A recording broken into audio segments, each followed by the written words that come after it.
Friends, I hope کہ آپ سب ٹھیک ہوں گے۔ جیسا کہ آپ نے سنا بھی ہے اور شاید کچھ لوگوں نے وہاں پر جا کر دیکھا بھی ہو کہ شبیر کی قبر میں سے آوازیں آ رہی ہیں، اور یہ بھی سننے میں آ رہا ہے کہ اس کی قبر میں سے آوازیں آ رہی ہیں کہ مجھے باہر نکالو، اور کچھ لوگوں کا یہ کہنا ہے کہ وہاں سے تھر تھراہٹ آ رہی ہے، مگر ایسا کوئی سین نہیں ہے، کوئی آواز نہیں آ رہی، کوئی کچھ نہیں ہے، صرف اور صرف تھر تھراہٹ ضرور محسوس ہوئی ہے۔ اور یہ تھر تھراہٹ جو سی محسوس کس نے کی ہے، اس کا ایک بھائی جو کہ گنگا اور بہرا ہے، وہ وہاں پر دعا کرنے کے لیے گیا، تو اسے دعا کرنے کے دوران وہاں سے تھر تھراہٹ محسوس ہوئی، تو اس نے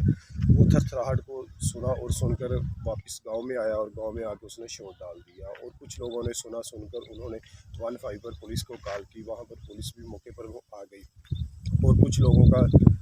نے وہاں پر مشہور کیا ہے کہ اس کی قبر میں سے آوازیں آ رہی ہیں، مگر آوازوں والا کوئی سین نہیں ہے، کوئی آواز نہیں آ رہی، کوئی کچھ نہیں ہے، صرف اور صرف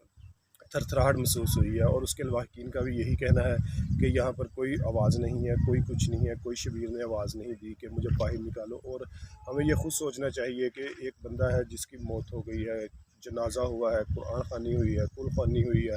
اور اس کے بعد اسے کا قبر میں دفن کر دیا گیا ہے، تو اس لیے جو ہے نا، ہمیں ان باتوں پہ ذرا بھی یقین نہیں کرنا چاہیے کہ ایسا کچھ ہوگا، مگر یہ اللہ پاک کا نظام ہے، اس میں ہم دخل درآمد کبھی بھی نہیں کر سکتے، ہو بھی سکتا ہے کہ ایسا پاسبل ہوا ہو، مگر اس میں جو ہے نا تھر تھراہٹ والی آواز ہے۔ اس کے لواحقین کا یہ بھی کہنا ہے کہ وہاں سے 7 فیکٹریاں ہیں، فیکٹریوں کے شور کی وجہ سے وہاں پہ کام ہوتا ہے، تھر تھراہٹ ہوتی ہے، زمین میں تھر تھراہٹ آتی ہے، اور یہ بھی ہو سکتا ہے کہ اس طرح تھر تھراہٹ کی وجہ سے یہاں سے تھر تھراہٹ محسوس ہو رہی ہو، مگر اس کے لواحقین نے عدالت میں کیس کیا ہے، اور ابھی تک کیس کی سنوائی میں کچھ ٹائم ہے، اور اس میں ان کے لواحقین نے یہ بھی بتایا ہے کہ ابھی جو ہے ہمیں تاریخ نہیں ملی قبر کشائی کی، اور اس کے جو لواحقین ہیں وہ قبر کشائی صرف اور صرف اس لیے اب کروانا چاہ رہے ہیں تاکہ ہم اس کا پوسٹ مارٹم کروائیں اور دیکھیں کہ اس کی موت کس وجہ سے ہوئی، کیونکہ وہاں پہ کچھ اس کی طبیعت خراب ہو گئی سی، جس کے پاس وہ کام کرتا تھا، اور اس کے ٹھیکیدار اسے جو ہے ڈاکٹر کے پاس لے گئے، اور وہاں پہ یہ کہنا سننے میں آ رہا ہے کہ جو اس کے ٹھیکیدار تھا اس نے اس کی موت کروائی ہے، کہ غلط انجیکشن لگوایا ہے جان بوجھ کر، اور جس کی وجہ سے اس کی موت ہو گئی ہے، مگر ابھی جو ہے اس کا کوئی فائنل نہیں ہوا، اور ابھی ہم دیکھیں گے انشاءاللہ کہ کب تک جو ہے اس کے کیس کا فیصلہ ہوگا، اور آیا کہ جو مجسٹریٹ ہے وہ